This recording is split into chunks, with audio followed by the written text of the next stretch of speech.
just look at all those delectable rocks sprinkled on those mountains. Mighty tasty. Yeah! Correct! All right. So what was I saying?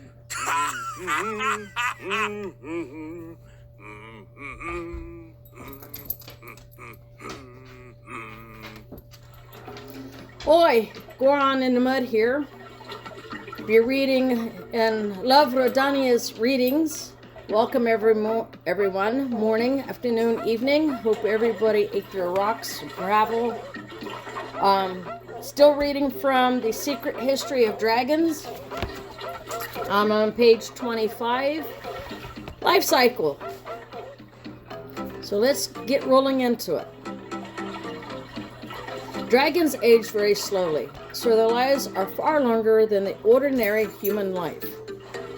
They are children for almost 100 years, which gives them plenty of time to develop their complex, powerful bodies, which they need to fight off attackers. When they are around 1,000 years old, they are considered middle-aged, and around 2,000 years, they become old and wise. If only we could live 2,000 years and see the things.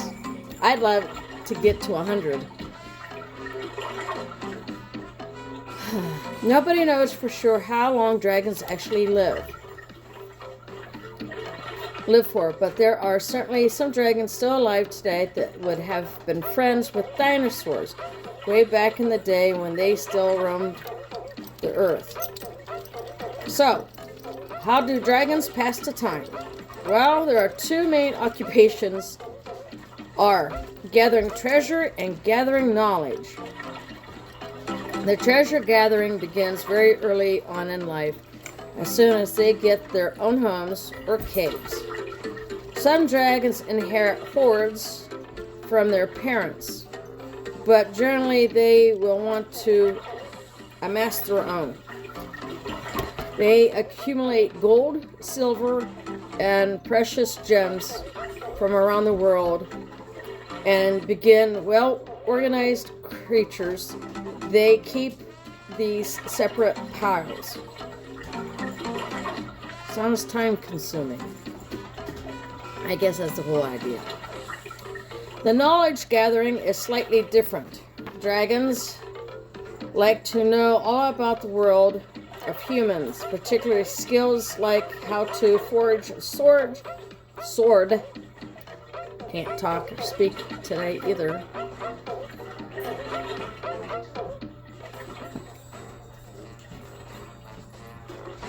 How to plant trees, how to get fire from a stone, and how to hunt successfully. Wouldn't they learn that from the parents? Yeah.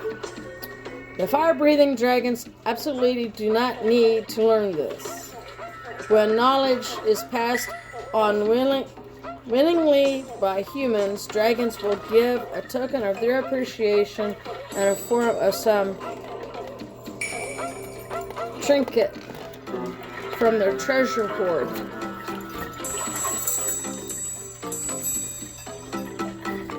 Love and family life. Dragons usually live alone until they meet their lifelong mate, whom they will live and raise children.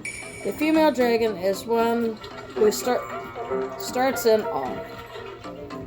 When she is ready to mate, a female dragon will let out a resounding call which will attract all males in the area. She will then set off on her mating flight ritual, flying as fast and as high as the air as she can, since females are lighter and have wider wings. They can fly faster than the males. That's new. This is very difficult for the male dragon to catch her. Aha. The female also changes color at times, and her body emits a bright glow, which is irresistible to males during the mating season. Male dragons will fight with their appears, butting each other with their horns and causing minor injuries such as scale damage and wing tears. But the fights are never fatal. As soon as the female has let out her call and chases on, and the male dragon who succeeds in catching her will become her partner for life. The two dragon mate in mid-air during a free fall, and they reach the ground. They can find a cave in which to build a nest for their offspring. This cave becomes their family home. Sounds like some birds.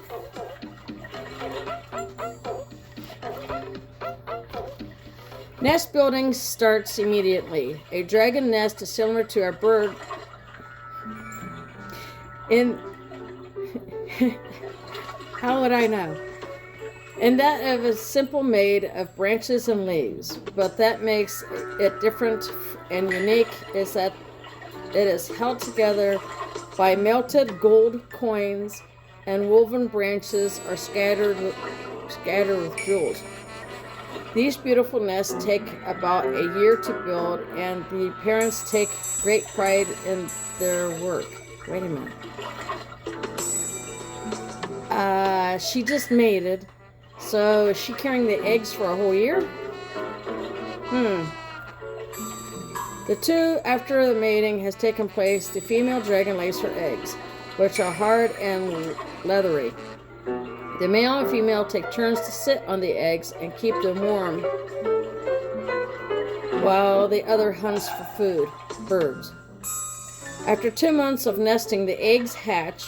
Baby dragons are born, and with an egg tooth at the front of their snout, which lets them break out of the shell. As soon as they are born, the baby dragons must feed with fresh meat to satisfy. Don't know why you went dark, but okay.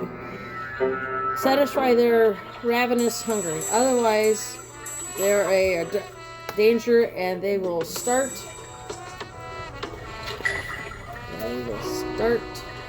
Eating each other. New dragon parents are fiercely protective of their young and will not leave them.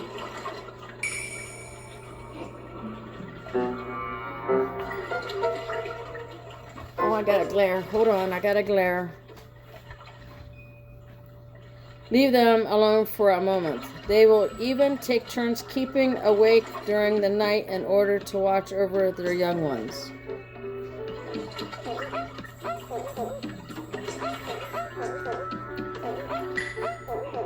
A baby dragon is known as a... Yeah, you can pronounce it, you can keep it. A Weimerling? It is about 6 feet in length, elephant, at birth, and is already able to see and hear. The baby dragon also has a full set of razor-sharp teeth, enabling it to tear meat straight away, but its wings are not yet strong enough to allow flight. Its scales are still soft and pliable and harden within a year. A baby dragon remains for 15 years, at which point it becomes known as a dragonet.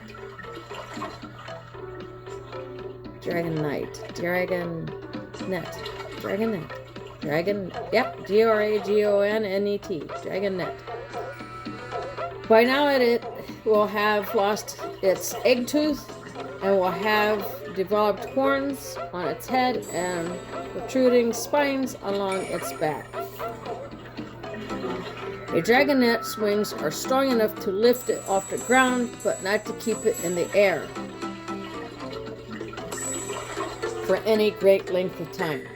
By the time he is 14 years old, the baby dragon, it's saying dragon, will be considered a juvenile. And it is at this point that he takes his first extended flight. Parents teach flight from a cliff in a much the same way as a bird teaches a young to fly. Excuse me. Still gotta touch a sore throat. Halls.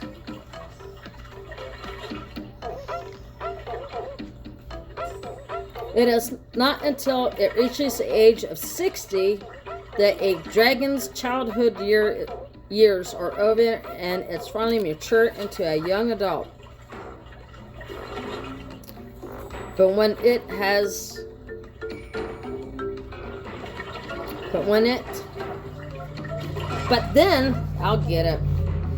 then it will have completed all training in flight and will be able to take off from flat ground.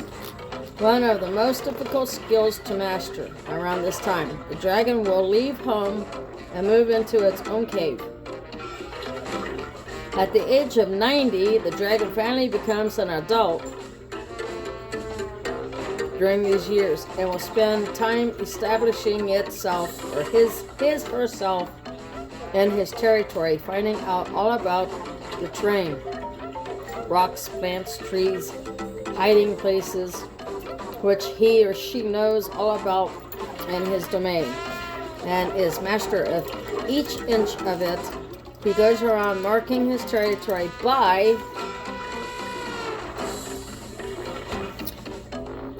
being a puppy dog, spraying a powerful smelling substance, well, cat or dog, around its borders. Dragons have an acute sense of smell, and this spraying warns other dragons that they should not trespass in his hair territory. Also around this time, the adult dragon will seek out an elder dragon to become its mentor. And the elder will instruct him in the history of the world and the ways of the past, much like us and our grandparents and our great-grandparents, if we are lucky. Passing on the secret knowledge that will prepare the dragon for the rest of his life. At the age of 150, a dragon becomes what is known as a Wyvern. Wyvern? W-Y-M-R-M. Aha. Is treated. How do I want to pronounce that? Come on, open up. I am lucky enough that sometimes I get smart enough, I'll open the phone up. W-Y-R-M.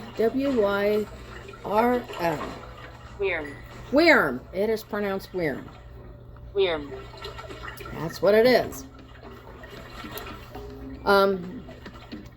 A great worm is treated with the awe and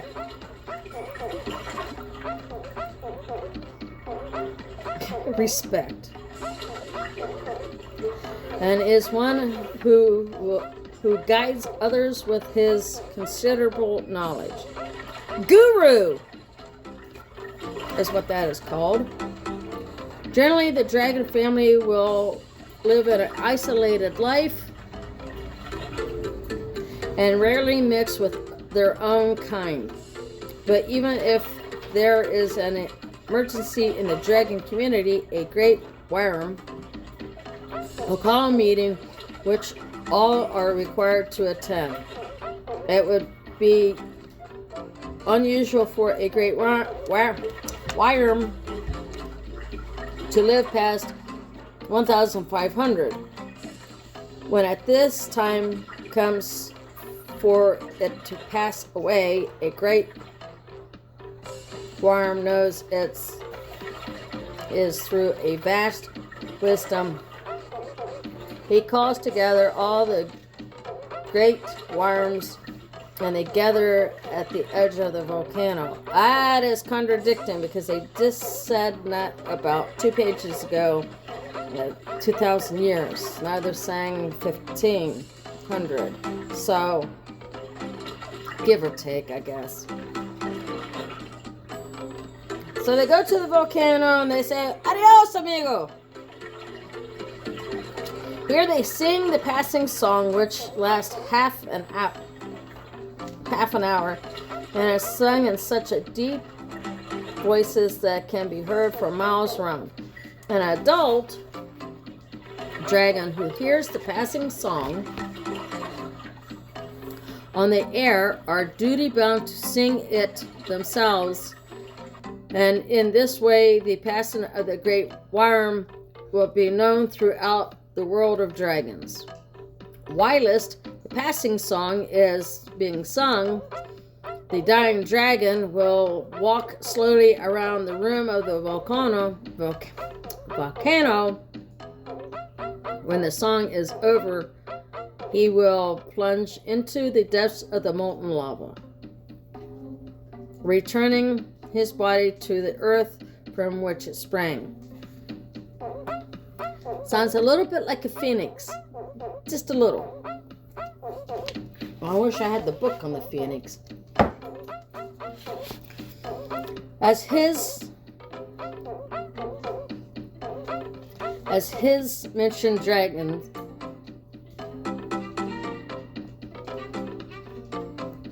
most commonly live in caves. There are likely to be caves cut into steep cliff faces far away from the glare of human eyes. There are usually a large central cave which acts as the main living area, and various smaller caves reaching throughout connecting tunnels. As the family grows, further caves are added, and the teenager dragons are thus afford some measure of privacy and independence.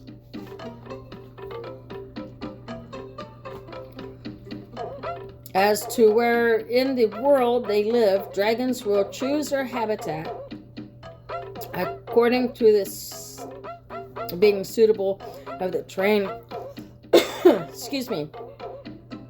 terrain and climate. For example, you might find a marsupial dragon. Will you quit? Thank you. With its blue-green coloring in the forest of Australia and South America. A Tibetan dragon would be more at home in the mountains where it finds a favorite food. Alright, there's Rudania. I'm on page 35. We will resume hopefully tomorrow. I hope everyone enjoyed this show of Love Rudania's readings. I hope that the camera is not overpowering me, because for some reason I have to start my recordings first, then my Goron sitting in his hot water, and then the camera like I did in order for this to work. Please give me your comments and everything. You can find me on YouTube. You can find me on Facebook. Everyone's welcome from 10 years and up. I have the tendency of occasionally, most likely there's times that I might swear, so therefore I say 10 years and up. Also depending on the parents. Hope everyone enjoyed this. Rudania is telling me I only have a couple minutes here, so I hope everybody enjoyed today's reading. I will try again tomorrow. I might hold off for a couple days to try to get rid of some more of this congestion and sore throat. I'm going to be rolling out here shortly. Give your comments and sling some mud around if you want to. I don't care. Throw it at me. I'm Goron in the mud. I'm your host, and I hope to see you all later. Enjoy the little characters here that's going to be running across the screen, and I will see everyone. And somebody wants in. I will see everyone in a couple of days. We're on in the mud, rolling out.